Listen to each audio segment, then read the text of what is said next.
Oh, ya udah saya rekam. Saya persilakan Mbak Indri, tapi mungkin Mas Muazim bisa minta tolong memperkenalkan Mbak Indri. Terima Oh ya, kasih. eh, sebelum itu panel ini diorganisasi oleh Mas Muazim dari Mitra Wacana. Jadi saya perkenalkan Mas Muazim untuk mengenalkan Mbak Indri sebagai chair panel ini. Silakan Mas. Oke, terima kasih Mas Farid. Untuk chat kali ini di panel 2.07, Mbak Indri itu panggilan sayang gitu atau panggilan akrab kami, dan memang Mbak Indri ini dari penggalian ataupun pencarian share yang memang kita inginkan di isu ini, memang dapat rekomendasi dari Mas Wahyu Susilo. Dengan terima kasih sekali Mbak Indri bisa bergabung menemani kita di share kali ini. Mbak Indri ini aktif juga sebagai pengajar di Atmajaya Jakarta. Seperti itu Mas Farid. Langsung saja sesi ini kita serahkan ke Mbak Indri untuk memimpin dan memfasilitasi proses diskusi di sesi ini. Selamat berdiskusi. Terima kasih. Baik, terima kasih Mas Farid dan Mas Muazim yang sudah memperkenalkan saya. Eh, Sebelum kita mulai, mungkin saya akan memberikan beberapa pengaturan teknis ya. Jadi, pertama kita memiliki waktu kurang lebih 1,5 jam untuk 4 speaker atau pembicara yang sudah hadir bersama kita di dalam forum virtual ini sebagai bagian dari konferensi ini. Lalu topik kita kali ini adalah tentang migrasi aman ya dan eh, hak dari buruh migran atau pekerja migran. Dan seperti juga kita tahu, 4 speaker yang bersama kita, topik besarnya seperti terlihat di dalam background itu, judulnya adalah di antara badai krisis internal dan eksternal, masa depan feminisme dan aktivisme feminisme. Nah, dalam konteks ini sebagai side event kita mengambil topik khusus mengenai migrasi dan buruh migran dan perspektif feminisme di dalamnya. Sudah hadir di dalam ruang virtual ini 4 pembicara yang akan membersamai kita 1,5 jam ke depan. Nah, dalam konteks itu nanti masing-masing pembicara akan mengutarakan presentasinya selama kalau bisa itu 10 menit saja sehingga ada ruang yang cukup buat kita bersama untuk mendalami melalui tanya jawab. Lalu setelah semua pembicara menyelesaikan presentasinya, kita akan membuka ruang tanya jawab. Mohon setiap peserta memberikan reaksi dengan lambaian tangan, mengacungkan tangan sehingga panitia juga bisa mendeteksi berapa jumlah penanya dan siapa saja untuk kepentingan kemudahan teknis proses diskusi kita. Lalu yang lain, saya harap yang bertanya juga nanti sebisa mungkin bisa singkat, padat, jelas, ditujukan kepada siapa, apakah umum ke semuanya atau kepada pembicara tertentu, sehingga memudahkan proses respon yang akan dilakukan pembicara. Nah, sebelum kita mulai, supaya lebih cepat, kita masuk ke sesi presentasi. Selain bertanya langsung ya, teman-teman yang hadir di ruangan ini sudah disediakan platform Q&A. Jadi mohon diklik dulu, dilihat Q&A chatnya. Kemudian kalau ada pertanyaan yang takut lupa sebelum ditanyakan mau ditanyakan di situ di chat Q&A juga dipersilahkan. Selain itu juga monggo silahkan mencatatkan diri di dalam daftar hadir yang sudah disediakan panitia untuk kepentingan dokumentasi kita bersama. Nah, sebelum kita mulai saya akan memperkenalkan para pembicara secara singkat, CV-nya panjang-panjang. Saya akan singkat sebisa saya untuk menyingkat waktu. CV panjang ini artinya memang teman-teman yang hadir ini adalah expert pada ruang ini dan ditunjukkan dengan panjangnya pengalaman dalam advokasi dan bidang yang terkait dengan hak perempuan, khususnya dalam konteks buruh migran dan perwujudan advokasi migrasi aman dan hak buruh migran. Saya akan mulai dari perkenalan atau membacakan secara singkat, menyingkat CV dari pembicara. Yang pertama adalah Mas Wahyu Susilo. Ya, beliau ini eh, lulusan UNS, sudah lebih dari 20 tahun saya rasa bekerja di bidang advokasi buruh migran. Saya masih mahasiswa, Mas Wahyu udah jadi peneliti di eh, solid di di mana Mas Wahyu yang di Otista, eh, Solidaritas Perempuan. Jadi Solidaritas perempuan. sudah malang melintang dalam upaya pemberdayaan dan penguatan hak buruh migran lebih dari 20 tahun, dan saat ini beliau adalah Direktur Eksekutif Migrant Care. Jadi nanti Pak Wahyu akan berbicara mengenai tantangan perwujudan tata kelola migrasi yang adil gender dan inklusif di ASEAN. Lalu pembicara yang kedua adalah Mbak Eka. Mbak Eka lahir di Kebumen, ya, orang Kebumen, menyelesaikan pendidikannya di Universitas Terbuka Purwokerto, kemudian sudah dari tahun 2007 ya Mbak ya, atau 2001 malah, itu bekerja dengan berbagai pengalaman, tetapi mulai bahkan juga punya pengalaman sebagai pekerja migran atau buruh migran, kemudian memulai advokasi sejak tahun 2014. Jadi sudah juga lebih dari 10 tahun menggeluti bidang ini, dan pada sesi ini Mbak Eka akan bicara mengenai perjuangan advokasi kebijakan migrasi eh, di Indonesia, terutama terkait dengan keterlibatan beliau dalam jaringan advokasi RUU PPMI. Nah, ini pembicara kedua kita. Lalu pembicara ketiga kita adalah Mbak Eni Lestari. Ini juga bukan nama yang asing ya bagi teman-teman. Beliau saya rasa sedang sekolah di Sanata Dharma saat ini ya. Eh, Sebentar saya cari karena banyak banget. Nah, Mbak Eni ini saat ini lagi studi di Jogja di Sanata Dharma. Sebelumnya bekerja di Hong Kong sebagai pekerja migran. Selamat sore Mbak Eni. Dan juga pernah turut merintis dalam asosiasi berdirinya dan pernah jadi ketua juga Asosiasi Tenaga Kerja Indonesia di Hong Kong. Kemudian dan terlibat menjadi lead advokator pada berbagai inisiasi advokasi yang dijalankan baik melalui ATKI maupun melalui JBMI ya, Jaringan Buruh Migran Indonesia. Dan termasuk di dalamnya melakukan interaksi dan advokasi antar negara, termasuk misalnya hadir dalam konferensi tingkat tinggi di PBB ya, terkait dengan bidang terkait. Nah, nanti Mbak Eni akan menceritakan mengenai kritik kebijakan dan pentingnya solidaritas gerakan migran untuk masa depan pekerja migran yang aman dan adil. Beliau saat ini bekerja atau menjadi bagian dari International Migrant Alliance. Nah, itu pembicara ketiga, dan pembicara keempat, last but not least, adalah Mbak Yunia Nur Andini atau Mbak Yunia. Sehari-hari bekerja bersama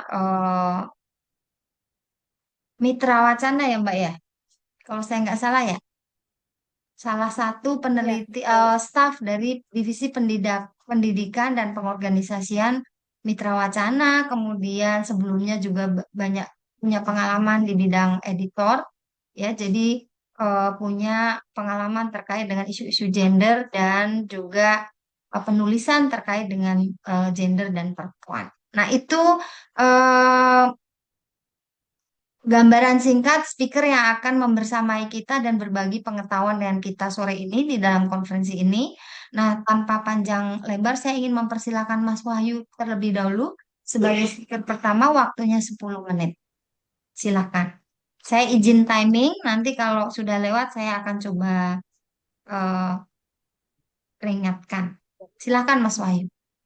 Oke, eh, terima kasih Mbak Indri eh, selaku moderator. Nah, ceritanya Mbak Indri itu dulu saya lamar untuk kerja di Jakarta, itu di Mitra Wacana Jogja waktu itu. Jadi ini ada sejarahnya ya, waktu itu masih kantornya di Patehan, nah gitu.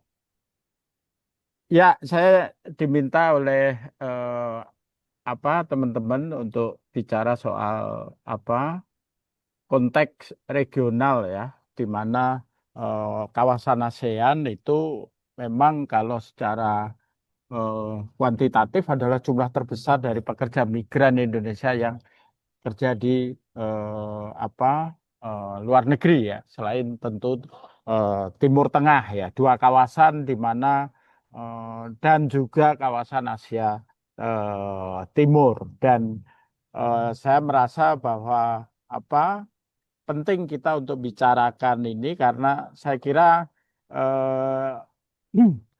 pekerja migran di ASEAN itu sebenarnya punya kontribusi yang signifikan dalam misalnya dalam kunjungan Paus Fransiskus ya apa almarhum bulan September 2024 bahkan dia secara khusus mention soal bahwa perlu ada perlindungan karena dia sudah punya kontribusi yang signifikan.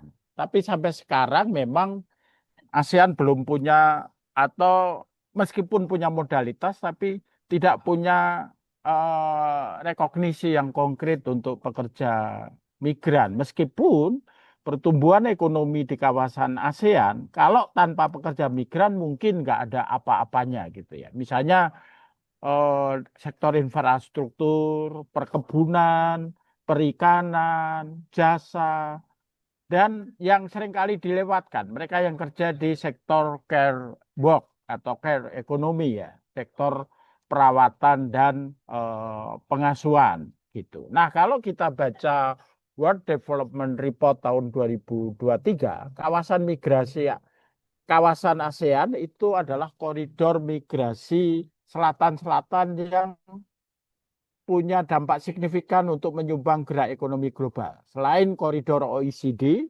yaitu dari negara miskin ke negara Eropa atau Amerika Utara, ataupun koridor Teluk, di mana Indonesia juga punya kontribusi yang signifikan di dalam koridor Teluk ini.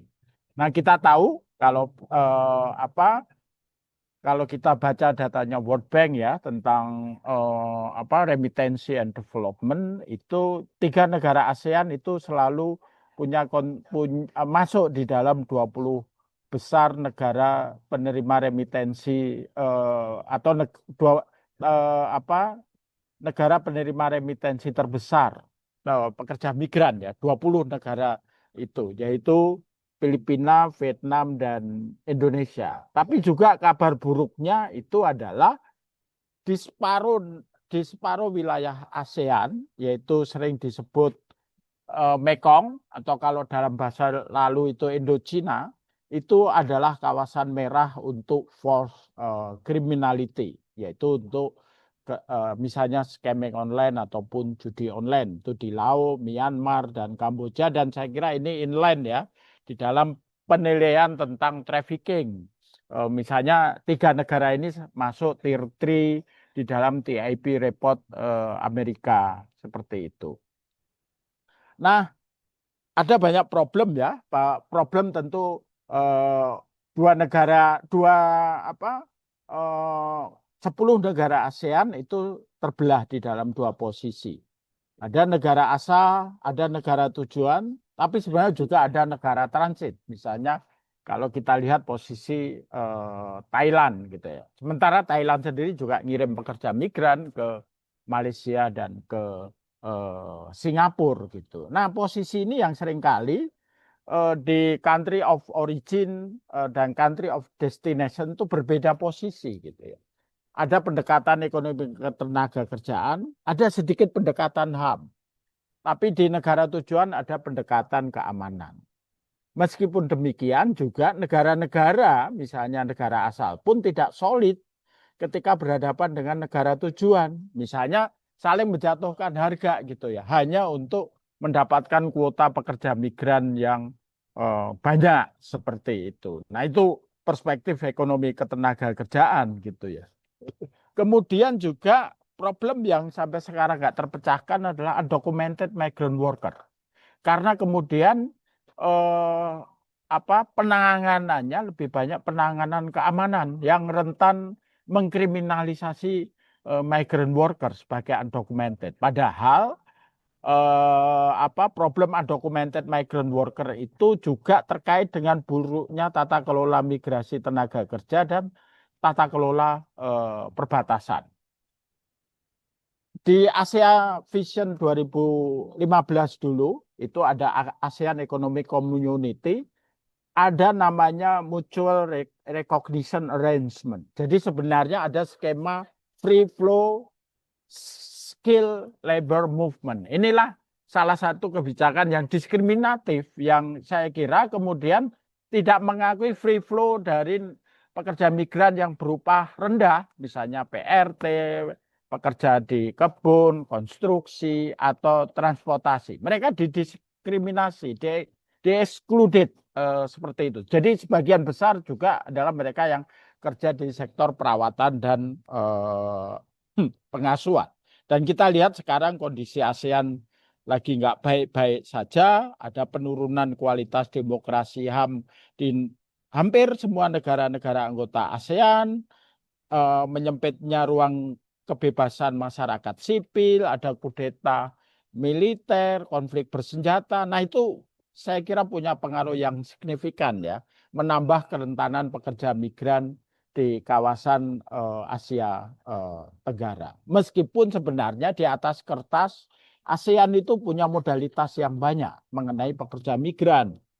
Ada deklarasi Cebu, ada konsensus, ada setiap summit itu juga bahkan ada, tapi hampir atau semuanya non legally binding, tidak punya perikatan hukum.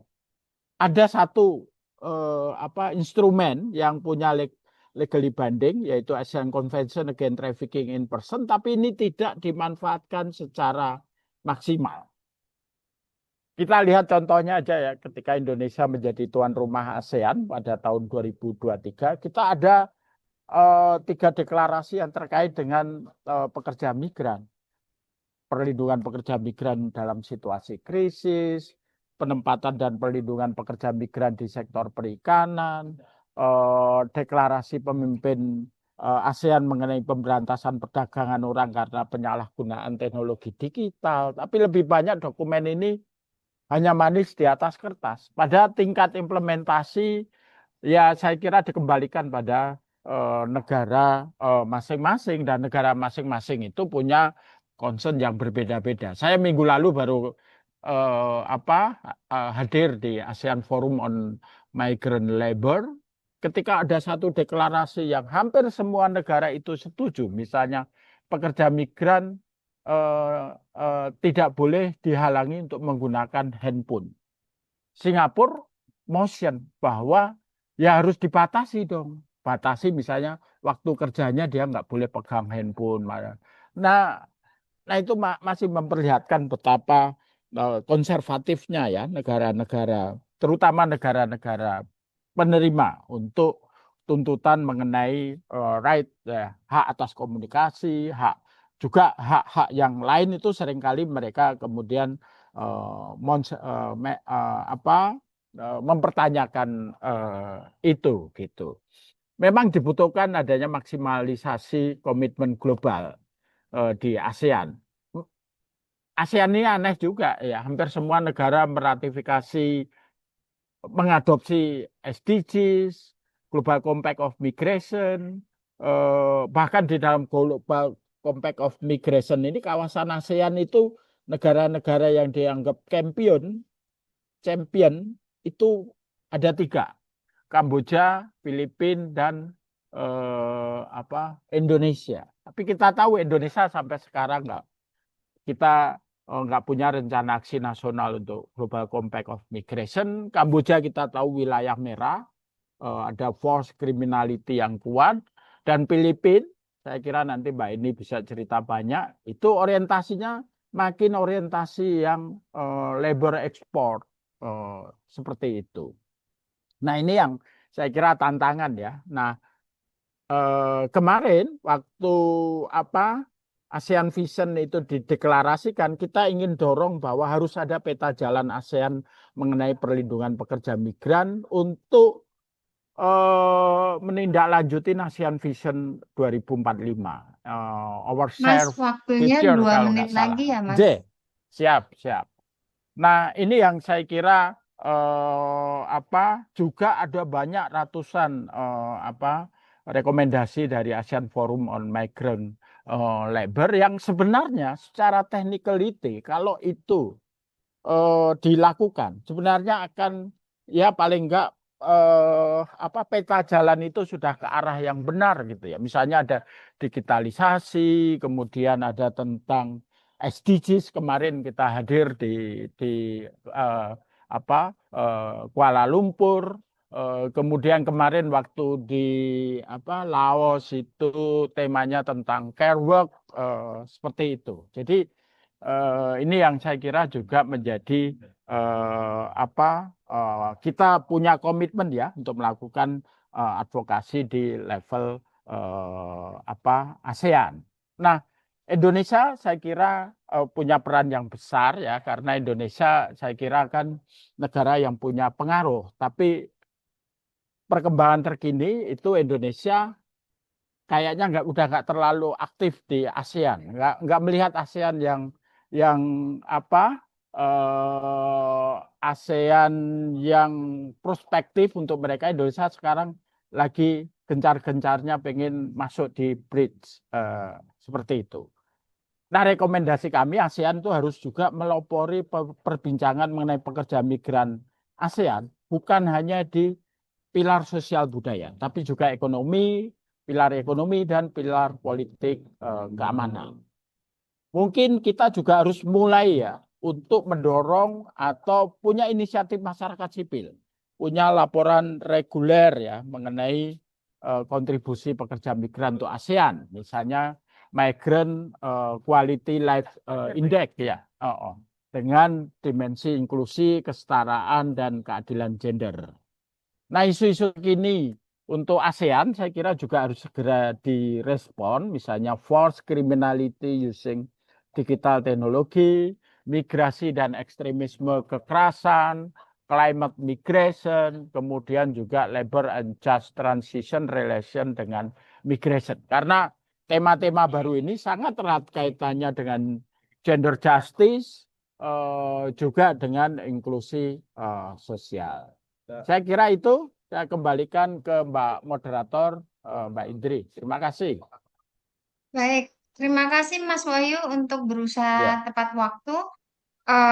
Ada beberapa poin penting tadi yang disampaikan ya, baik konteks sosial, ekonomi, politik, migrasi sendiri, dan kontestasi antar negara, perbedaan sikap antar negara ASEAN yang menyulitkan ya.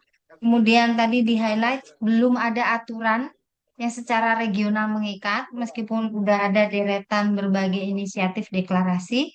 Lalu yang terakhir ada 4 seperti yang dikatakan 4 isu mutakhir yang perlu memperoleh perhatian, mungkin nanti bisa di follow up di dalam tanya jawab kira-kira seperti apa wajah dari keempat isu-isu tadi, termasuk tadi disebutkan terkait dengan digitalisasi atau digital yang berhubungan dengan eh, digital dan force criminal, lalu kemudian climate change, dan 2 yang lainnya. Nah, berikutnya saya mengundang panelis kedua Mbak Eka Ernawati dari KPI untuk melanjutkan apa yang sudah disampaikan Mas Wahyu dengan paparannya. Silakan Mbak Erna. Waktunya sama, kita coba 10 menit dengan tambahan 2 menit. Silakan.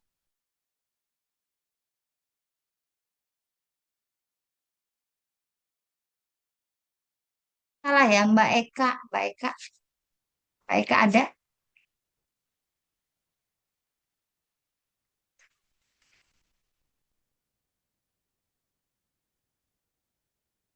Kalau belum ada, kita bisa geser dulu. Kepental kayaknya tadi. Maaf, ini saya kok nggak melihat ya, Mbak Nah, ini baru Eka. masuk Oh, lagi. ini baru masuk. Saya boleh izin admit. Nah, silahkan Mbak Eka. Oh, terpental rupanya.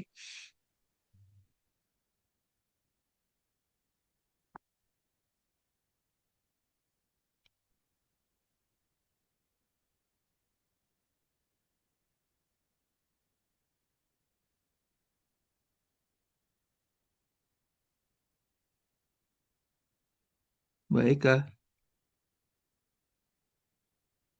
Ya, aku kayaknya tadi lupa laptopku belum mau nyala. Boleh dibantu share screen, Mas? Oke. Eh, Sorry ya. Tidak apa-apa, Mbak. Iya. Eh, sambil menunggu Mas Azim share screen, terima kasih sebelumnya dan selamat pagi, selamat dan saya dan saya akan menyampaikan dari apa yang diminta sebelumnya.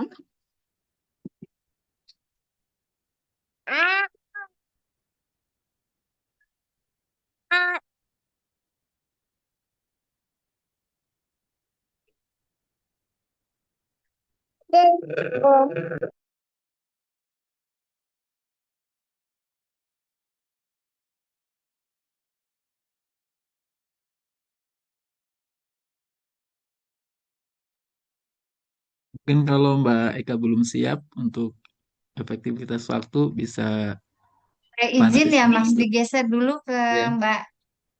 Saya rasa kalau Mbak Eni sudah standby, mungkin izin Mbak Eka untuk mempersingkat waktu. Nanti kita tukar ya, sesudah Mbak Eni, nanti Mbak Eka sambil disiapkan Ya, boleh, share boleh. screen-nya. Terima kasih. Mohon maaf. Nggak apa-apa, Mbak. Mbak Eni ada? Ya, Mbak Indri, saya di sini udah. Siap, monggo Mbak. Makasih sebelumnya. Selamat malam. Assalamualaikum warahmatullahi wabarakatuh. Buat teman-teman yang ada di sini, yang sudah kenal, yang belum kenal, salam kenal. Sebelumnya saya ucapkan terima kasih pada panitia ya, khususnya teman-teman di Mitra Wacana yang telah melibatkan saya dalam konferensi sangat penting ini. Dan kali ini tadi sudah disampaikan dari perspektif pekerja migran, purna pekerja migran, serta saya yang banyak bergerak di bidang internasional, mencoba memahami sebenarnya apa permasalahan di dalam penegakan hak dan keadilan bagi pekerja migran di level global ya. Karena berbasis dari pengalaman saya 20 tahun lebih mengorganisir pekerja migran rumah tangga di Hong Kong, Makau, dan beberapa negara lain itu ternyata tidak semudah itu, bahkan menaikkan upah, meminta hak ganti majikan atau ganti perusahaan, hak tinggal dan lain sebagainya. Jadi apa yang saya sampaikan nanti mungkin intisari aja dari kajian kami di International Migrants Alliance. Jadi IMA ini adalah aliansi global yang dibangun tahun 2008. Saya ketuanya sejak berdiri sampai sekarang.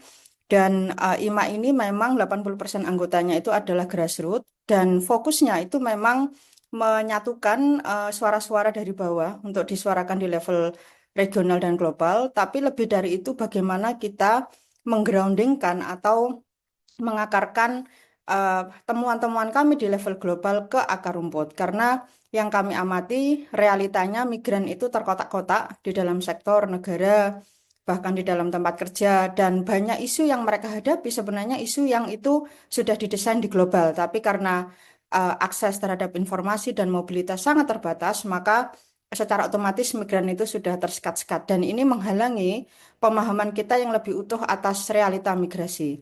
Nah, dari sini IMA selama puluhan tahun ya, apa berjuang sekali untuk benar-benar meyakinkan pemahaman kami itu meningkat. Di sisi lain bagaimana suara migran itu benar-benar diakui di dalam pembuatan kebijakan.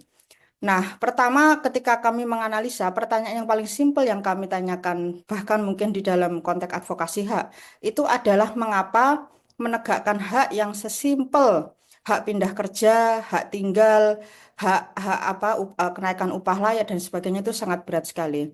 Dari situ kita menemukan bahwa suka tidak suka migrasi kita ini sebenarnya sudah harus dipahamkan dalam konteksnya.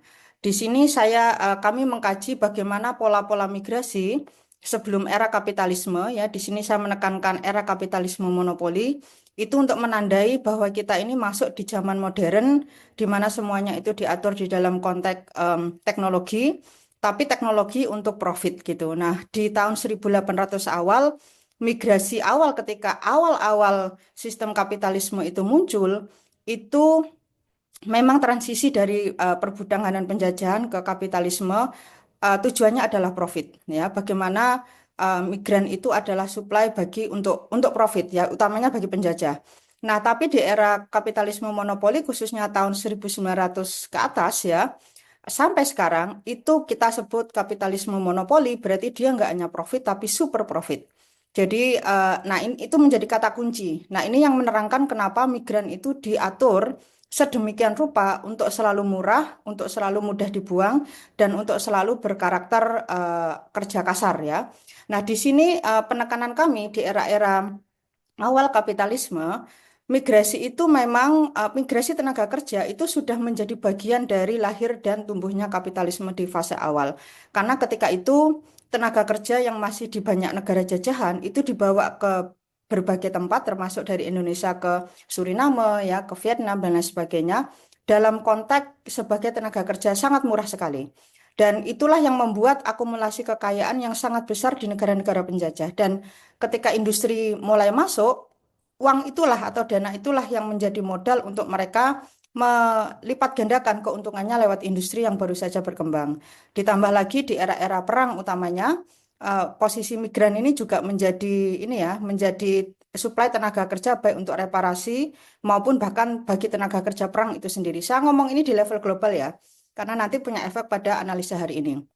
Dan karakter dari kapitalisme itu bekerja sama antara pengusaha dan negara selalu menggunakan legalitas dan bentuk-bentuk diskriminasi atau aturan untuk mengontrol tenaga kerja dan bagaimana itu meraup keuntungan yang lebih banyak lagi. Nah, untuk Indonesia, mungkin flashback aja di era kolonial mereka juga sudah penjajah Belanda juga sudah mengekspor pekerja migran ya dari Jawa ke Belanda, Suriname, Kaledonia Baru, Vietnam, dan bahkan mensuplai untuk Inggris yang ketika itu baru saja membuka Malaysia dan Perancis untuk beberapa kawasan jajahan Perancis di Asia. Dan di era Jepang sendiri dengan program Romusanya, mereka juga langsung melakukan perekrutan ke Thailand dan Burma untuk proyek konstruksi dan rel kereta api, dan bahkan dari Sulawesi dan NTT untuk perkebunan di Malaysia. Nah, berikutnya poin penting yang saya ingin tekankan di sini adalah bahwa sejak fase itu pun bahwa karakter migrasi tenaga kerja itu memang diatur dan mengabdi sepenuhnya kepada kepentingan pemerintah yang berkuasa, baik untuk ekonomi, keamanan, dan memang buruh migran itu hanyalah pasokan tenaga kerja murah dan ikatannya memang ikatan perbudakan. Sehingga kondisi kerjanya sudah sangat buruk, mulai upah, kelaparan, akomodasi tidak manusiawi, kekerasan, bahkan hingga kematian. Nah, kita sekarang masuk ke era hari ini yang kita sebut sebagai era neoliberalisme. Ini salah satu jimat dari bagaimana mereka mengembangkan Bank Dunia, IMF, dan lain sebagainya sebagai alat penjajahan baru. Di sini dalam kacamata IMA, kita menekankan bahwa bedanya cuma ada di sini. Bahwa di era saat ini yang disistematisasi itu adalah keuntungan dan eksploitasinya. Jadi sebenarnya masih sama aja secara tesis dasarnya, suplai tenaga kerja murah dan dalam rangka super profit. Nah, disinilah kenapa sistematisasi tadi menjadi sangat penting. Dan mengapa sistematisasi penting? Karena dia akan menekan upah buruh, baik di negara asal maupun di negara penempatan. Itulah kenapa jargon-jargon kalau nggak mau gaji sekian pulang aja. Atau di Indonesia kenapa mereka sangat susah menaikkan UMR karena ya sudah kalau nggak mau di sini keluar negeri aja. Terus juga menjadi sumber tenaga kerja yang sangat fleksibel karena tanpa perlu perlindungan hak, hukum, dan bahkan hak untuk bargaining power ya. Dan itu menjadi alat baru untuk memecah kelas pekerja. Jadi istilah lokal, migran, status imigrasinya, ras, etnik, bahasa, itu kemudian melemahkan perlawanan kelas buruh. Nah, mungkin teman-teman sekarang melihat bagaimana adanya kebangkitan persatuan di kalangan buruh migran karena serangan mulai Donald Trump sampai Australia sampai Eropa ya. Tapi itu kan fenomena baru yang sebelumnya mungkin tidak semudah itu untuk menyatukan bahkan sesama buruh migran. Terus juga menghemat biaya melahirkan atau mencetak tenaga kerja berketerampilan karena dana pelatihan, pendidikan, perlindungan sosial semua ditanggung oleh negara asal melalui keluarganya masing-masing. Dan sementara remitansi itu menjadi bisnis baru yang membantu negara secara pendapatan, tapi juga dipakai lagi untuk memberi barang-barang yang dijual kapitalis di negara-negara ketiga. Nah, setelah kemerdekaan, sekarang saya masuk ke era Soeharto. Di sini penting untuk menekankan bahwa Indonesia esensinya secara prinsip mereka tidak mampu lagi membuat satu pembangunan berbasis kemampuan dalam negeri, tapi harus bermodal pada bantuan investasi dan hutang luar negeri. Dan sekali lagi Indonesia kembali ke negeri berkarakter, kalaupun tidak dijajah langsung, yang menjadi setengah jajahan aja. Dan itulah di sini mulai bahan mentah menjadi supply bagi bahan mentah murah untuk industri dan buruh murah untuk dalam dan luar negeri dan juga pasar untuk barang dagangan yang mereka produksi. Nah, konsekuensinya krisis di Indonesia yang awal-awal kita ngomong bapak pembangunan, Soeharto itu bapak pembangunan, esensinya Indonesia semakin memburuk ya secara krisis yang ditandai dengan privatisasi besar-besaran bahkan mengarah ke BUMN, rendahnya produksi dan modal dalam negeri, bahkan orientasi ekspornya sangat tinggi dan sangat bergantung kepada impor bahkan terhadap bahan-bahan makanan. Nah, inilah yang mendorong migrasi massal baik ke kota, ke pulau lain dan ke luar negeri. Nah, ini tesis yang kami temukan di Indonesia dan kenapa itu kebijakan program ekspor tenaga kerja ke luar negeri ini menjadi satu kata kunci yang kemudian dilahirkan Soeharto di 1970 ya. Dia memasukkan ke dalam rencana pembangunan 5 tahunan program pengiriman tenaga kerja ke luar negeri dan sejak itu sampai sekarang dan ke depannya posisi migrasi tenaga kerja akan memainkan peranan ekonomi dan politik sekaligus. Nah, apa nilai pengiriman tenaga kerja? Pertama tentu mengurangi pengangguran, jargonnya sama mau presidennya siapapun sama aja, sampai sekarang Prabowo juga masih begitu. Yang kedua menambah pemasukan negara non pajak lewat semua berbagai biaya pungutan yang mereka ambil, mengsubsidi orang-orang miskin dan mengurangi potensi kerusuhan karena pengangguran dan kemiskinan yang sangat akut. Nah, apa permasalahan yang atas kebijakan ya yang dibikin oleh pemerintah? Nah, tadi mungkin saya balik lagi sebelumnya teman-teman coba lihat di sebelah kanan bahwa pemerintah itu sebenarnya baru membuat undang-undang tahun 2004 itu eranya Megawati dan undang-undang itu sangat syarat dengan perbudakan ya. Jadi undang-undang yang sangat dilawan oleh pekerja migran, para pendukungnya ya, dan kemudian melahirkan undang-undang baru yang sekarang terkenal, yaitu PPMI nomor 18 2017. Nah, apa sih persoalan yang 2 kami menit lihat? lagi ya, Mbak. Ya, siap. Permasalahan kami lihat dalam konteks kebijakan. Pertama, bahwa sampai detik ini, apapun nama undang-undangnya, orientasinya negara adalah profit. Kenapa itu migran bagi mereka hanya komoditi, dan itu kenapa mereka tidak sungkan untuk memungut berbagai biaya. Yang kedua, pro bisnis, jadi mau PT mengeksploitasi, memperkerjakan paksa, melakukan perbudakan modern, TPPU, it doesn't matter. Bagi mereka yang penting bisnis untung, negara untung, itu aja. Kemudian bermigrasi ini dianggap pilihan pribadi dan kalau ada apa-apa yang tanggung jawab adalah kita sendiri atau swasta lewat PT, agen, BPJS dan majikan dan sangat diskriminatif khususnya terhadap perempuan karena PRT khususnya harus masuk ke P3MI dan tidak semua PMI masuk ke dalam perlindungan ini. Orang yang magang di Jepang dianggap bukan migran. Beberapa kategori migran tidak masuk ke sini apalagi yang undocumented. Terus mengesampingkan hak dan tidak membuat standar hak bagi pekerja migran.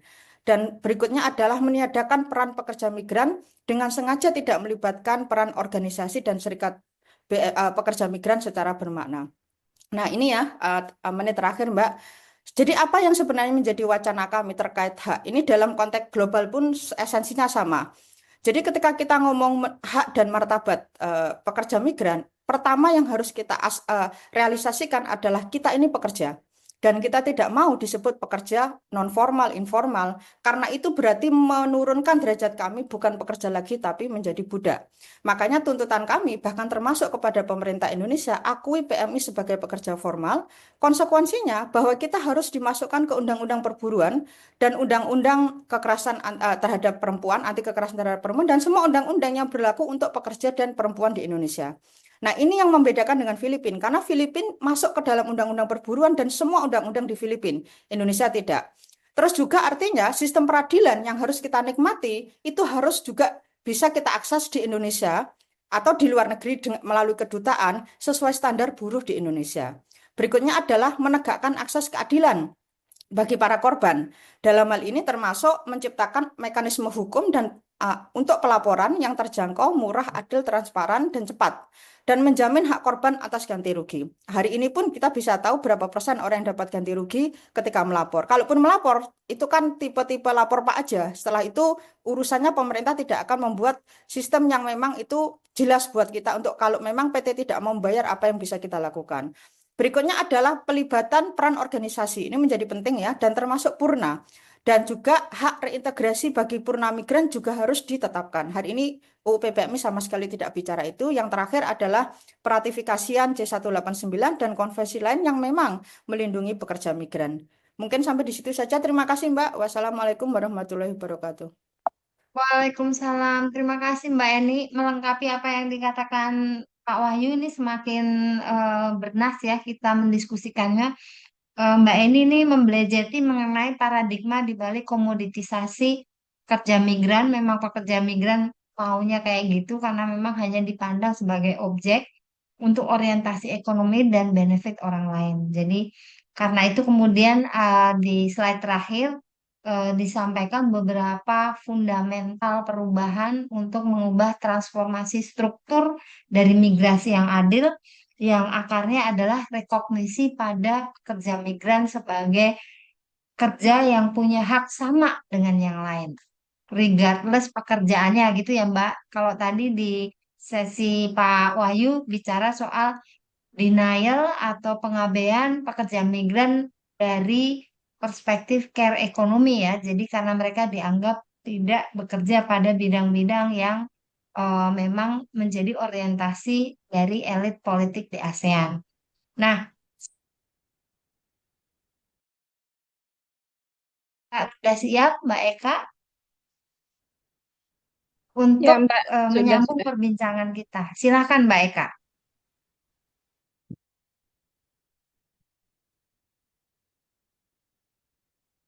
Baik, terima kasih sebelumnya Mbak Indri. Assalamualaikum warahmatullahi wabarakatuh. Mohon maaf tadi ada kendala. Semoga sudah tidak ada kendala lagi.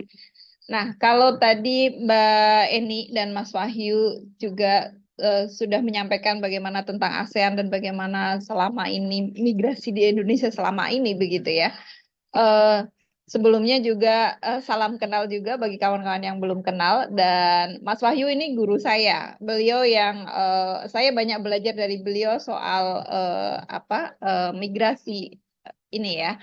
Dan walaupun saya sendiri pernah menjadi buruh migran. Sebelum itu saya mau mengenalkan dahulu Koalisi Perempuan Indonesia itu saat ini sebetulnya sudah lebih dari 18 struktur wilayah di Indonesia dan ada lebih dari 1.117 balai perempuan yang ada posisinya adalah di desa-desa. Dan kita memiliki 18 kelompok kepentingan. Salah satu kelompok kepentingannya adalah soal kelompok kepentingan buruh migran begitu ya. Dan kalau bicara soal karena saya kemarin diminta untuk menyampaikan bagaimana sih perjuangan advokasi kebijakan perlindungan pekerja migran Indonesia begitu ya. Kalau bicara soal advokasi kebijakan di Koalisi Perempuan Indonesia sendiri itu dari waktu dulu sebelum setelah Undang-Undang 39 itu kan lalu berubah menjadi Undang-Undang 18 tahun 2017 begitu ya. Lalu kemudian mengadvokasi juga bagaimana aturan turunannya. Lalu kemudian yang terakhir adalah hari ini masih dalam proses begitu ya, bagaimana mengawal kebijakan revisi perubahan ketiga tentang perlindungan pekerja migran Indonesia. Nah, di tingkat misalnya kalau di tingkat daerah misalnya di desa-desa maupun di daerah kita juga mendorong bagaimana kebijakan itu tertuang dalam paling tidak tertuang dalam peraturan desa maupun peraturan daerah.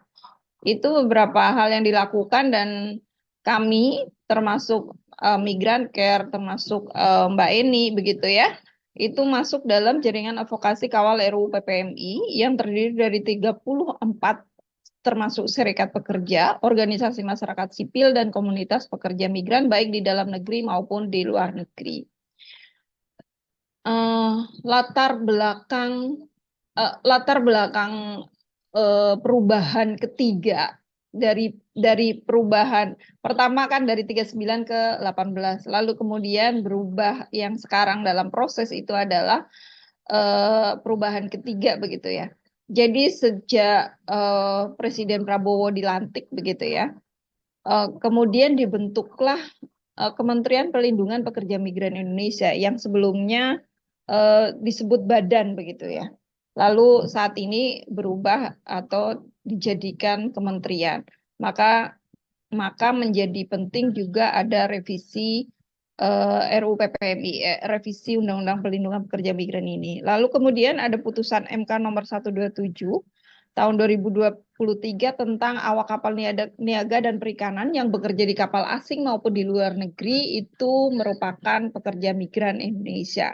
Maka ini menjadi semacam menjadi titik untuk revisi Undang-Undang PPMI ini dan akhirnya revisinya ini secara menyeluruh, tidak hanya revisi soal dari badan menjadi kementerian. Lalu proses awal sebetulnya di tahun 2025 ini kan memang revisi ini menjadi ini ya prolegnas begitu ya. Lalu di 20 Maret 2025 RUU ini menjadi RUU inisiatif DPR. Tapi memang kemudian dari beberapa yang kami pantau begitu ya, semenjak itu menjadi RUU inisiatif DPR waktu itu awal-awal ya. Jadi belum sempat sekalipun begitu ya kawan-kawan masyarakat sipil itu dilibatkan dalam RDPU maupun rapat pembahasan bagaimana RUU itu sendiri. Bahkan sampai draftnya begitu kita juga sulit sekali mendapatkan paling tidak draft dasar begitu ya, yang sudah ada. Tapi memang hingga hari ini sebetulnya draft itu masih sulit didapatkan. Lalu kemudian kawan-kawan membentuk jaringan begitu ya, jaringan advokasi untuk RUU PPMI ini.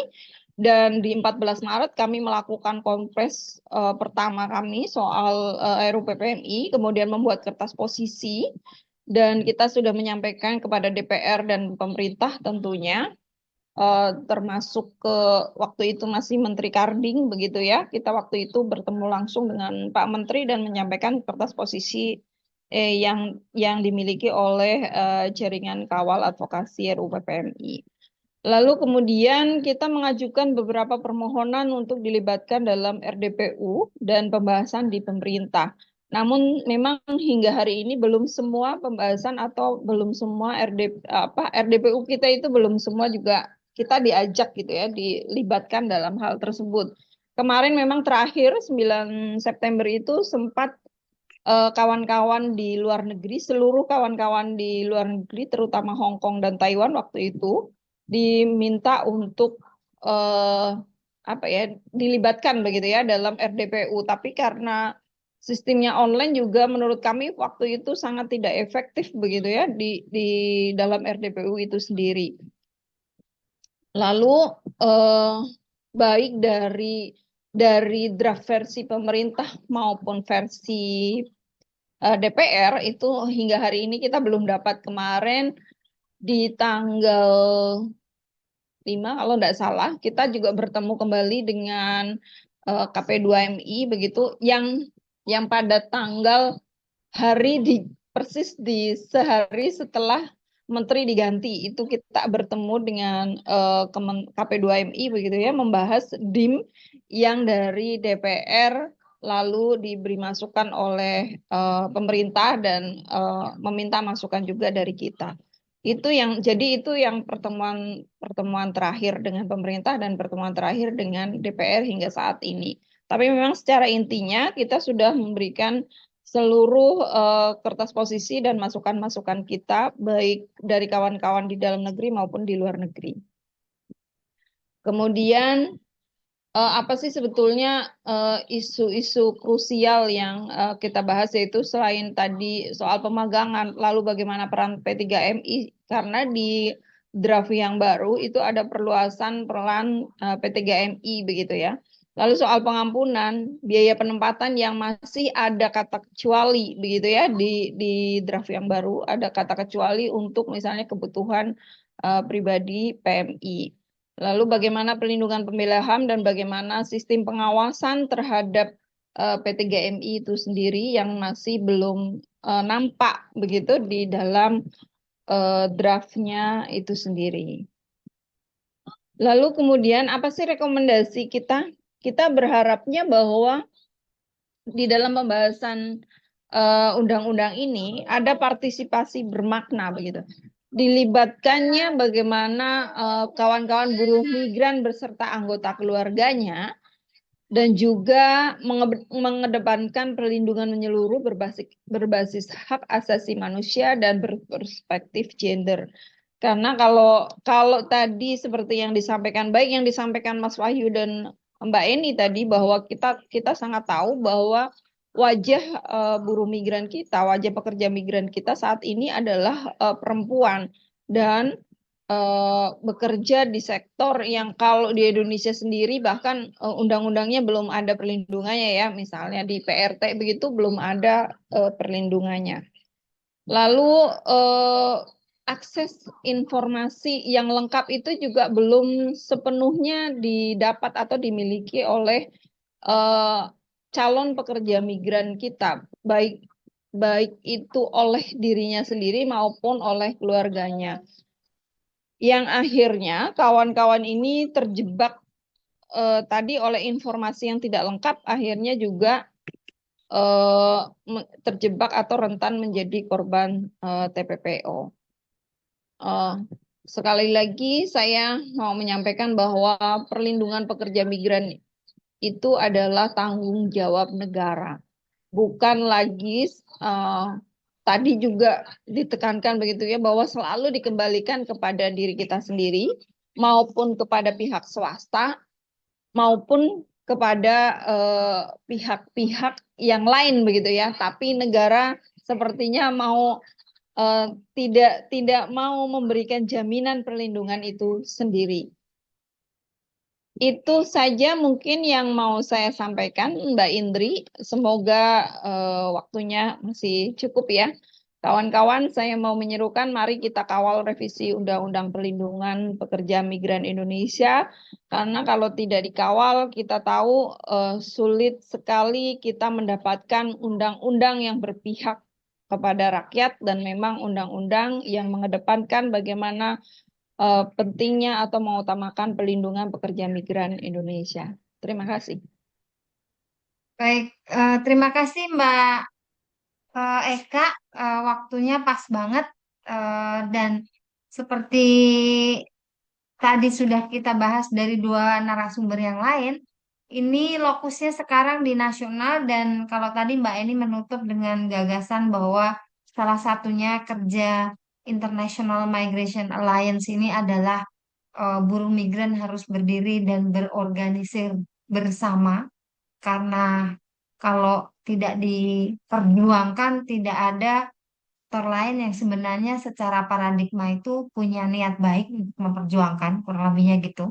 Maka dalam konteks nasional ini salah satu ruangnya tadi diceritakan Mbak Eka, kontekstual banget, salah satu battle-nya atau ruang perangnya adalah di pengaturan melalui undang-undang. Sehingga bagaimana memastikan bahwa tadi di highlight 6 isu kunci di dalam undang-undang penempatan pekerja migran atau undang-undang perlindungan pekerja migran, maunya melindungi tapi realnya mengatur penempatannya aja gitu.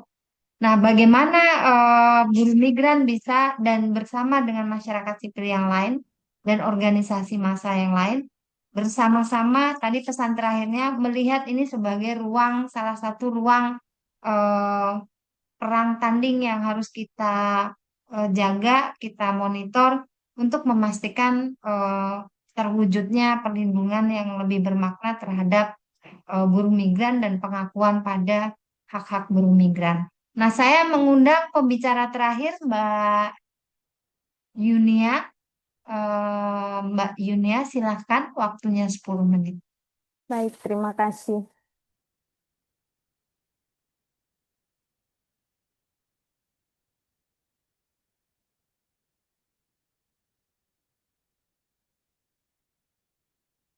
Oke, terima kasih Mbak Indri. Di sini saya akan menyampaikan soal merajut pelindungan migrasi aman dan bermartabat di akar rumput. Jadi ini nanti akan berkaitan dengan kerja-kerja dari Mitra Wacana yang dilakukan di Kabupaten Kulon Progo, Yogyakarta, di 3 kecamatan dan 9 desa. Bagaimana nanti kami dari Mitra Wacana mendorong soal pelindungan dari tingkat yang paling bawah, yaitu lembaga kelurahan gitu. Mungkin nanti ada sedikit kekeliruan di buku programnya karena judul saya adalah merajut perlindungan gitu, bahwa yang ingin saya sampaikan di sini soal pelindungan dan perlindungan itu sedikit berbeda ya, karena kalau pelindungan itu lebih ke upaya aktif dari pihak yang memberikan perlindungan gitu, memberi rasa aman. Subjeknya itu biasanya adalah negara. Sedangkan kalau perlindungan itu upaya dari pihak yang ingin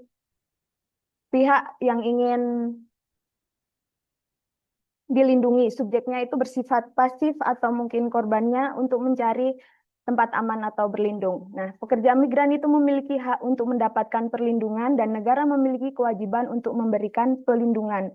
Tanpa adanya pelindungan dari negara, pekerja migran akan sulit mendapatkan perlindungan yang mereka butuhkan.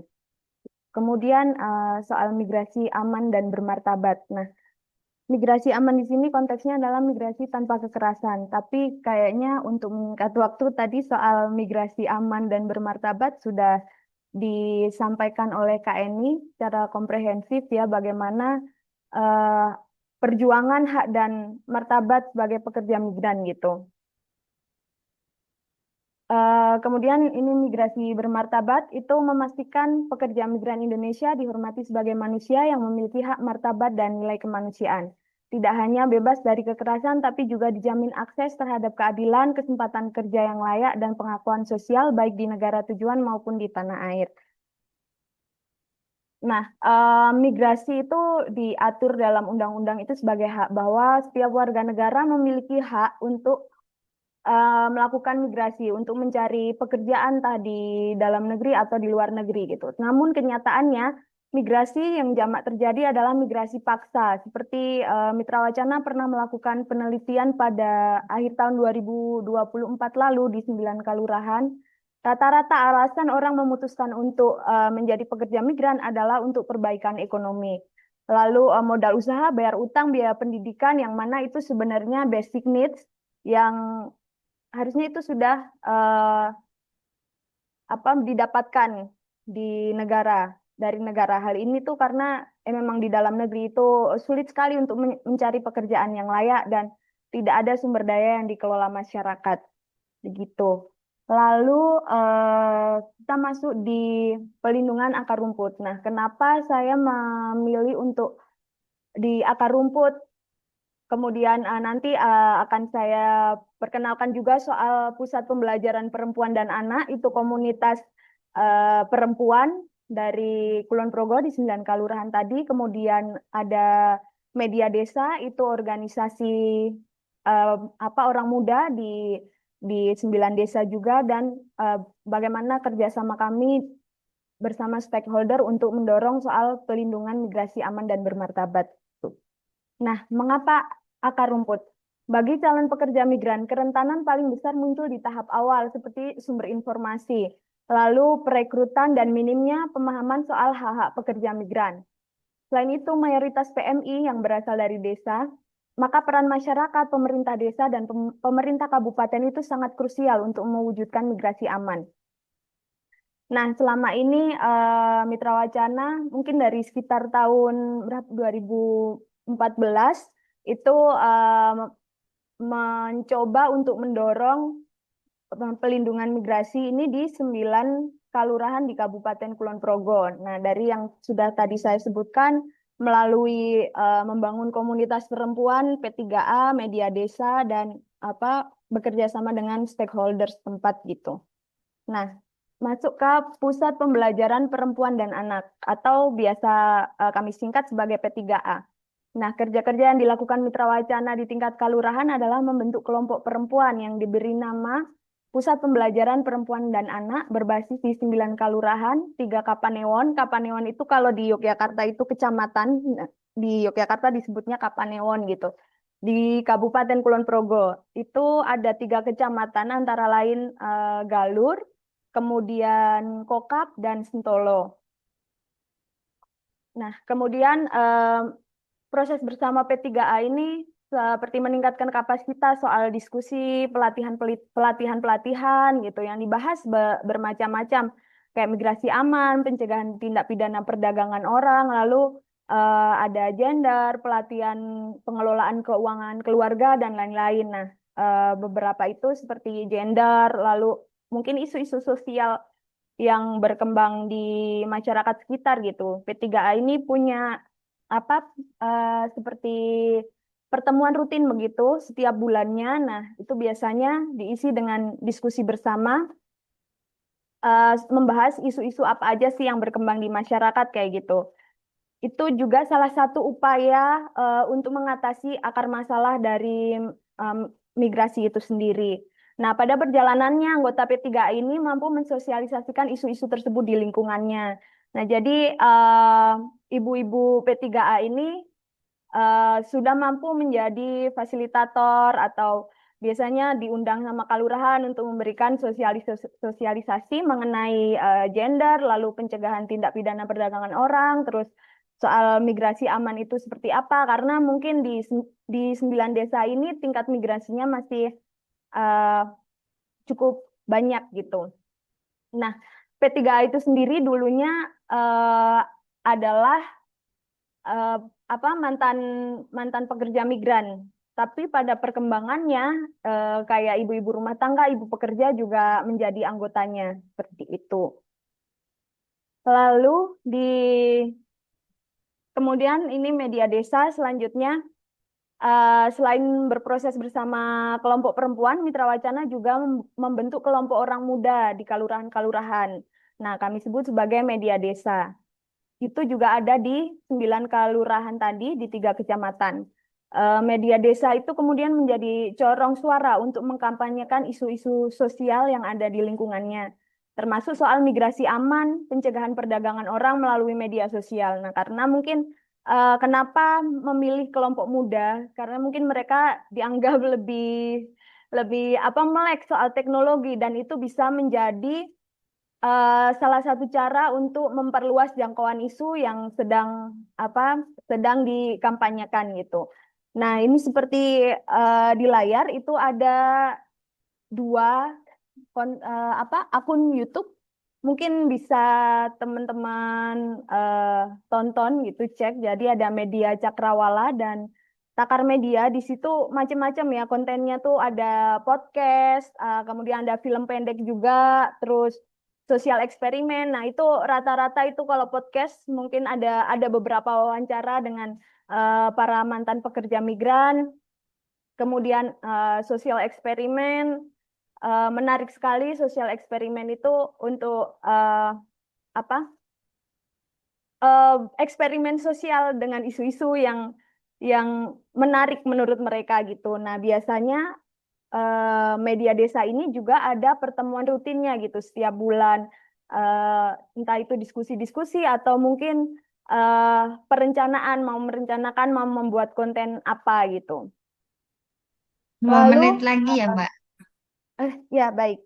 Lalu ini yang terakhir, Mitra Wacana juga mendorong implementasi Undang-Undang Nomor 18 Tahun 2017, Pasal 41 dan 42 mengenai peran pemerintah kabupaten dan kalurahan gitu. Kalau untuk yang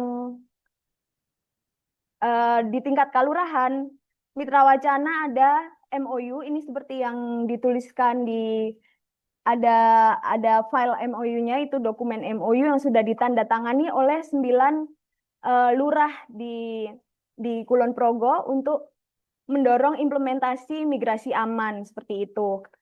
Kayak bagaimana beberapa kalurahan yang sudah menandatangani MOU ini, mereka wajib untuk memberikan informasi soal migrasi aman seperti itu. Lalu jika ada warganya yang mau bermigrasi itu ada sesi wawancaranya. Kemudian Mitra Wacana juga mendorong pemerintah kalurahan untuk melakukan pendataan pekerja migran, dan pendataan itu dilakukan partisipatif oleh kalurahan dan komunitas P3A melibatkan media desa juga. Jadi mereka sendiri yang melakukan pendataan untuk mengetahui bagaimana kondisi pekerja migran di desanya masing-masing gitu. Lalu kalau untuk tingkat kabupaten, agenda Mitra Wacana tahun ini itu soal revitalisasi Pergub GTTPPO dan sosialisasi pencegahan pekerja anak. Kemudian sosialisasi pencegahan perdagangan orang juga, karena dari mungkin dari hasil pendataan itu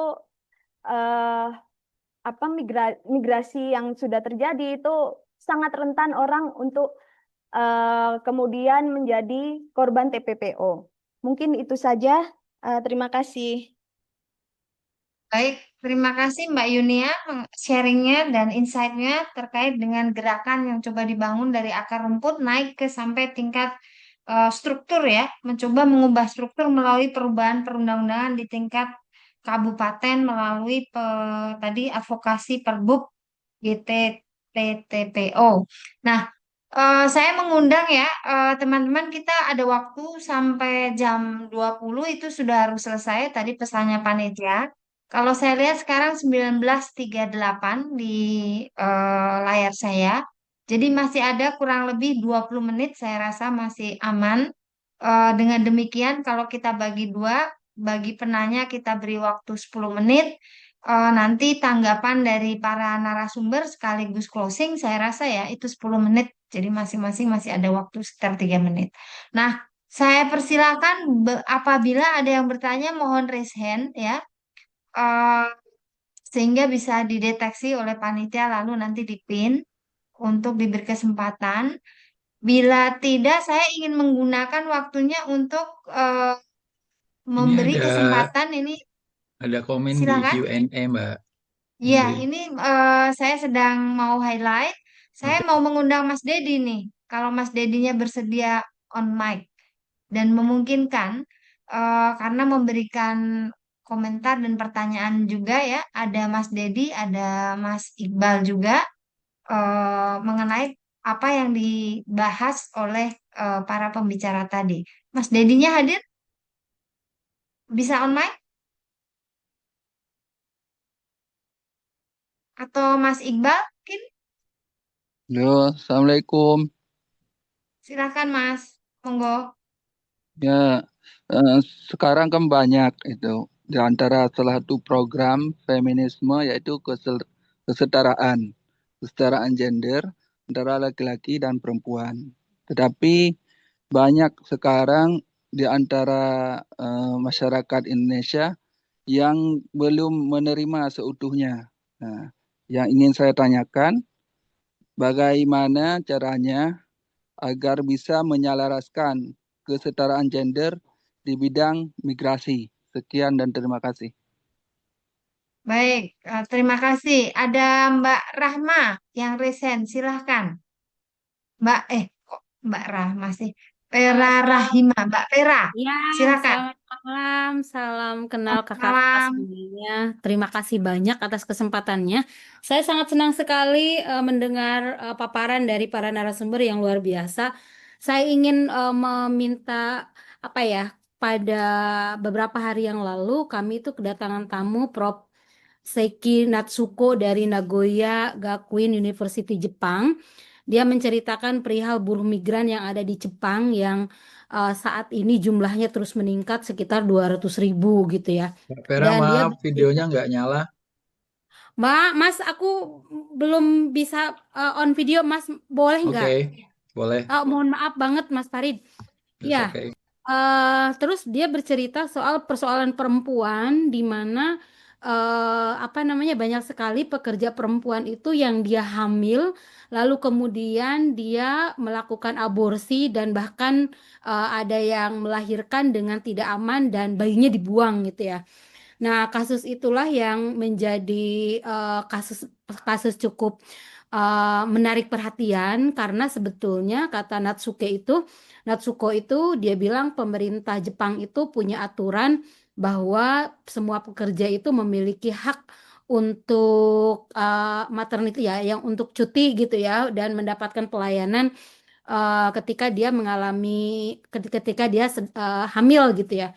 Akan tetapi dipersulit itu karena pemerintah Indonesia itu belum memiliki aturan di mana di dalam aturan Indonesia itu mereka yang bekerja ke Jepang itu mereka statusnya magang gitu ya.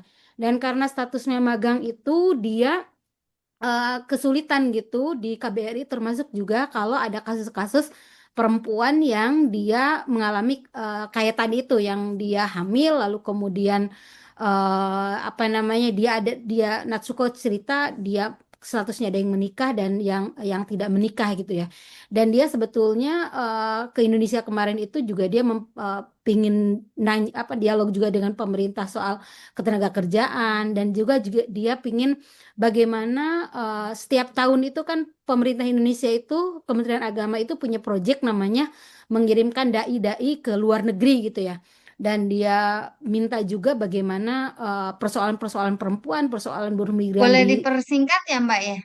Iya, iya. Nah, saya sebetulnya ingin di mana ya celah untuk juga kita, apakah itu masuk di dalam Undang-Undang PPMI gitu ya, yang mengatur soal apa perlindungan buruh migran di luar gitu, termasuk untuk hak-hak perempuan, karena di sana perempuan pekerjanya itu mereka merasa ketakutan karena ancaman-ancaman ketika dia misalnya hamil dia akan dipulangkan dan lain sebagainya.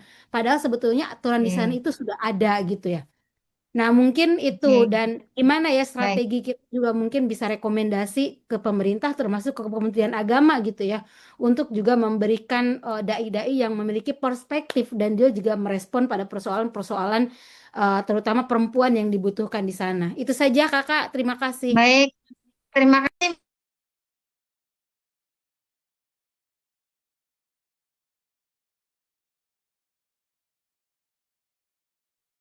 Mbak Indri mute. Suaranya belum ada Suaranya tuh, hilang, Mbak Mbak. Indri. Oke, silakan Mas Farid dan eh, Mas Basaria. Ini Mas atau Mbak ini? Basaria Kak, Lumban Gaul. Kak Basaria. Oh Kak Basaria. Atau Kak Iya, Basaria dulu baru Mas Farid ya? iya, Kalau saya nggak berkenan ya. prioritas. Kak Basaria dulu, Oke, silakan Kak Ria. singkat Terima padat ya kasih. kalau boleh ya. Silahkan. Ya, karena kita update dengan situasi sosial politik kita, di mana akhir-akhir ini ada tagline kabur kabur aja yuk keluar, maksudnya. Kemudian pejabat pemerintah kita yang justru mengatakan silahkan cari kerja di luar negeri karena itu menyatakan bahwa pemerintah memang tidak sanggup untuk menyediakan lapangan kerja di Indonesia. Nah, strategi apa yang khusus untuk di era yang seperti itu menyambut bahwa pekerja migran Indonesia itu memang sangat dibutuhkan sekarang karena situasi yang seperti ini. Apa strategi-strategi yang khusus untuk di era sekarang untuk memperkuat posisi maupun apa ya hak-hak pekerja migran Indonesia itu bisa terpenuhi. Kemudian yang kedua, bagaimana kita maunya seperti pekerja migran dari Filipina yang di mana-mana posisinya kuat, dan terutama mengenai bahasa itu mereka sangat apakah ada training khusus untuk pekerja migran kita sebelum berangkat keluar? Itu saja Mbak, makasih. Makasih Mas Farid, aku izin memotong ya karena waktunya benar-benar tinggal 15 menit. Saya ingin memberikan kesempatan Silakan Mbak. pada para narasumber untuk merespons sekaligus kata penutup ini ya. Jadi monggo siapa dulu, mau dari Mas Wahyu dulu, mau dari Mbak Eka dulu, Oke. atau Mbak Yunia, atau Mbak Evi silakan. Oke, mungkin saya dulu ya. Nah, saya merespon memang diperlukan rate-based approach ya di dalam melihat persoalan migrant worker ini gitu ya. Kan kita ada pada dilema bahwa bekerja itu adalah hak, tapi seringkali negara intervensi dengan membuat policy memobilisasi pekerja migran untuk kepentingan ekonomi. Jadi posisi itu yang harus jelas ya. Kita tidak boleh memang ada anti migrant policy, tapi kita juga tidak mentolerir ada mobilisation, ada politik mobilisasi pekerja migran yang dimana misalnya kecenderungan Kementerian P3MI sekarang itu mundur balik ke rezim komodifikasi seperti itu. Dan memang penyakitnya adalah ada kelompok-kelompok rente yang ingin mempertahankan bisnis keperantaraan ini gitu ya. Nah, yang kedua soal Jepang spesifik, memang soal magang buru-buru atau alih-alih pemerintah Indonesia memperjuangkan pekerja migran kita itu kemudian bekerja di sana sebagai full time, tapi kemudian malah menggunakan siasat itu untuk bisa mengisi formasi ketenaga kerjaan di situ gitu. Kita nggak pernah memperjuangkan untuk kemudian pekerja migran kita, karena misalnya undang-undang di Jepang memang melarang adanya adanya pekerja asing. Berbeda dengan yang di Korea. Korea dulu juga menerapkan magang, tapi ada pekerja-pekerja asing dan bekerja sama dengan serikat buruh di sana, mengajukan ZU ke Mahkamah Konstitusi, dan Mahkamah Konstitusi Korea kemudian melarang adanya praktek pemagangan. Pekerja asing pun harus diakui sebagai pekerja penuh, pekerja formal gitu. Nah, yang terakhir saya kira isu ketenaga kerjaan sangat relevan untuk melihat dalam konteks kekinian ya, konteks misalnya pergolakan di Indonesia sekarang ini. Kalau kita lihat tagline 17 plus 8 tuntutan reformasi ini, 17 plus 8 ya, itu 4 poin tentang ketenaga kerjaan. Jadi betapa pentingnya persoalan ketenaga kerjaan dalam persoalan perubahan di negeri ini. Saya kira itu saja, Mbak Indri. Baik, terima kasih Mas Wahyu. Berikutnya Mbak, siapa yang mau melanjutkan? Mbak Eka dulu atau Mbak Eni dulu? Atau Mbak Yunia? Monggo. Oke, saya boleh masuk aja Mbak Indri ya? Silakan untuk Ya, makasih. waktunya biar tepat.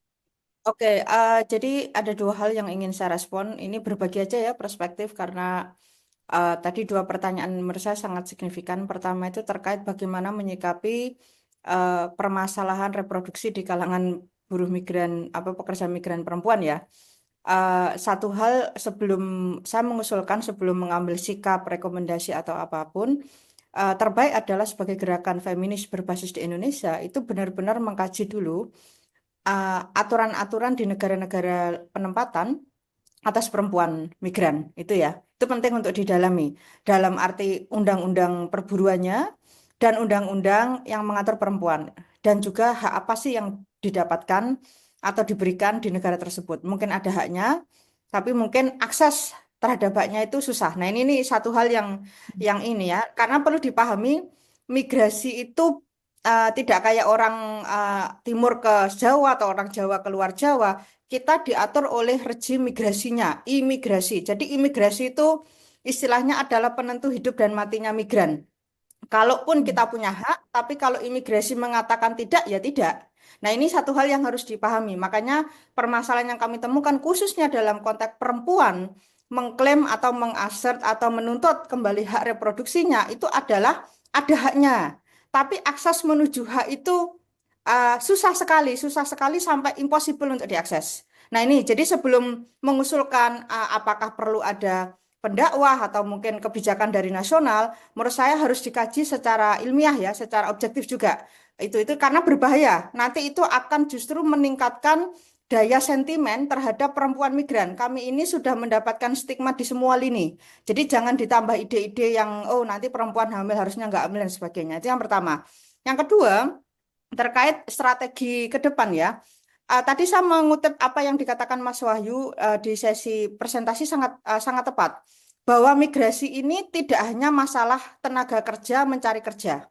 Tapi di konteks global hari ini adalah masalah security. Migrasi hari ini adalah national security di banyak negara. Kita tidak bisa memisahkan migrasi Indonesia dengan tren global. Teman-teman harus melihat hari ini migrasi itu migran di seluruh dunia di era krisis pasca COVID, bahkan sejak COVID sampai sekarang adalah tumbal krisis. Narasi yang dibangun oleh Donald Trump, beberapa negara mulai London sampai Australia, itu adalah migranlah yang menciptakan krisis. Ya, dan kebijakan-kebijakan anti migran itu tambah hari tambah ekstrim. Ditambah lagi tambahan terakhir adalah bahwa industri migrasi hari ini tuh nurun total. Market kita tidak seperti dulu. Jadi kita juga tidak bisa berimajinasi migrasi hari ini tuh bisa kembali seperti 80-90. Makanya sebelum kita ngomong strategi hak, perlindungan, pelayanan apa, benar-benar memang harus dikaji makronya, globalnya, regionalnya, baru bisa kita mencerna. Ini kalau kita mengirim ke Jepang atau ke Australia sebagai buruh seasonal worker, artinya apa? Nah, ini perlu sekali. Nah, saya mengajak teman-teman untuk mungkin mengkaji itu dalam berbagai kapasitasnya, untuk kita benar-benar ilmiah, karena rekomendasi apapun baik, makanya di IMA pun kami nggak berani rekomendasi macam-macam, kecuali masukkan aja undang-undang. Di luar itu kami nggak berani, dan berikan hak tetap bekerja dan tinggal. Di luar itu agak riskan, karena sekali lagi bisa dipakai oleh negara-negara penerima untuk memelintir-melintir, kemudian menjadikannya sebagai dalih kebijakan yang lebih fasis gitu. Kira-kira itu ya, terima kasih. Baik. Terima kasih Mbak Eni, singkat, padat, jelas, dan call-nya sangat radikal kita nih ya. Apa yang harus kita perjuangkan bareng. Berikutnya masih ada dua lagi. Waktu Ya. saya tinggal kurang lebih 5 menit. Silakan Mbak, Ya. Mbak Eni dan Mbak Eka dan Mbak Yuni. Ya, terima kasih Mbak Indri. Saya tidak akan mengulang apa yang karena tadi sudah dikuatkan sekali begitu ya, bagaimana soal bicara tadi soal pemagangan di luar negeri begitu ya, yang jelas pemagangannya, sistemnya pemagangannya, tapi akhirnya bukan magang yang sepenuhnya magang yang terjadi, tapi sebenarnya sudah mengarah lebih dari magang, dan akhirnya justru negara malah seperti mengiyakan, tapi tidak memberikan perlindungan sepenuhnya, bahwa seharusnya dia tidak lagi magang, tapi sebagai pekerja migran Indonesia.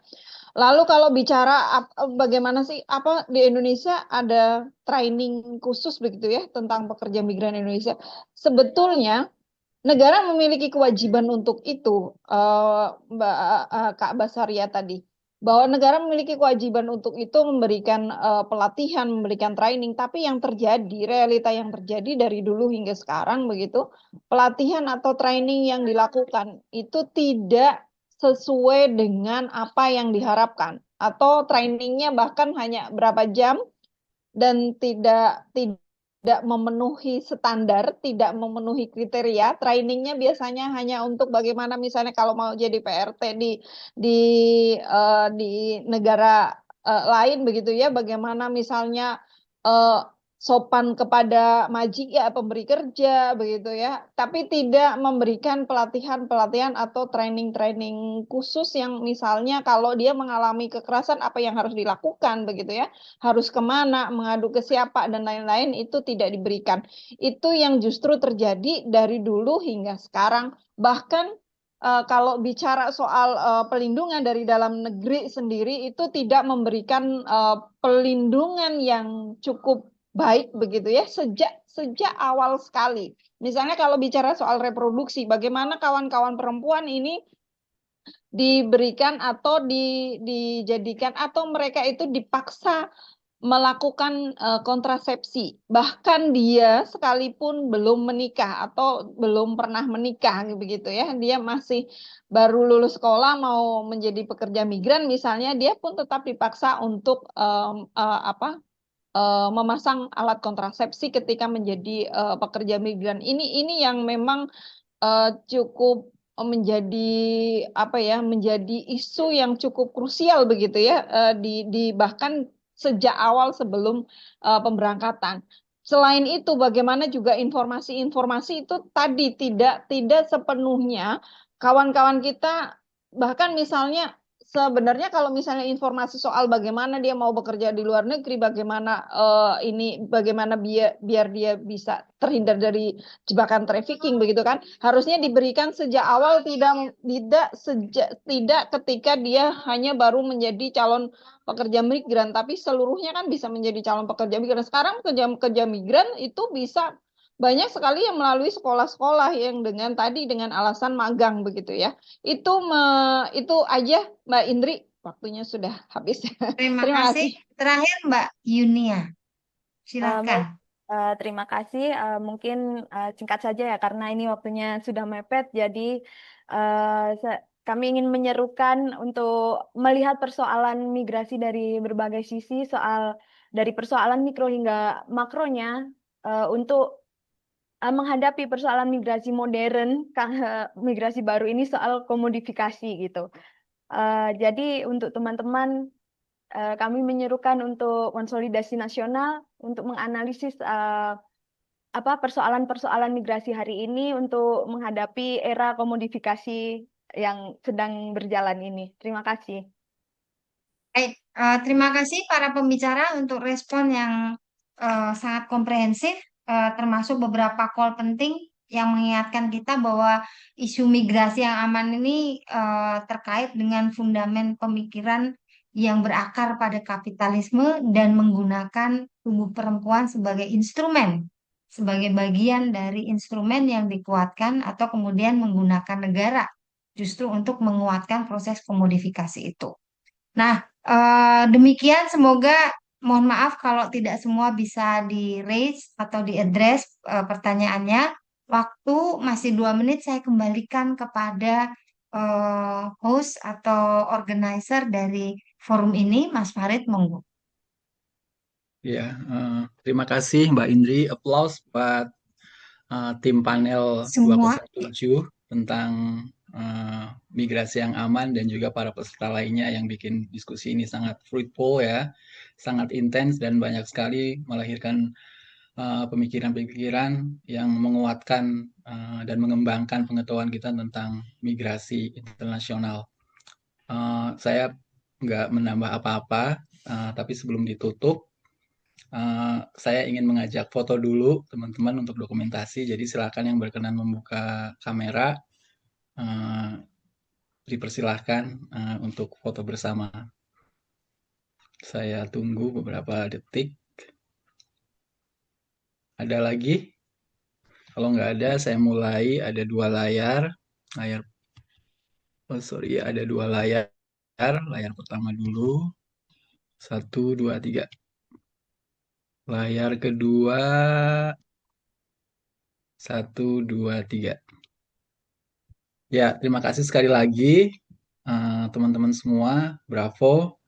Semoga diskusi ini menginspirasi diskusi selanjutnya tentang migrasi yang aman, karena di diskusi ini juga bukan cuma gagasan tentang solusi, tapi juga informasi tentang betapa migrasi makin kompleks itu juga berkembang gitu ya, yang membutuhkan intervensi kita lebih lanjut. kami tunggu selanjutnya di sesi yang akan datang. Ada 2 sesi terakhir di hari ini, sesi 209 dan 2010. Silakan teman-teman memilih melihat link Zoom-nya baik di Google Site yang kita sediakan ataupun di buku program. Terima kasih sekali lagi. Salam sehat. Saya tutup Zoom-nya sampai di sini. Terima kasih. Terima kasih. Izin Terima live. kasih. Terima Ya, kasih Mbak silakan. Indri, Mas Terima Wahyu, kasih. Sama-sama. Terima kasih Mbak semua. Eka. Indri nyusul ke Solo gak? Ya, gampang. Ya, Terima saya tutup. kasih. Doi, Ya. mulai campur ya Mbak Indri. Bye.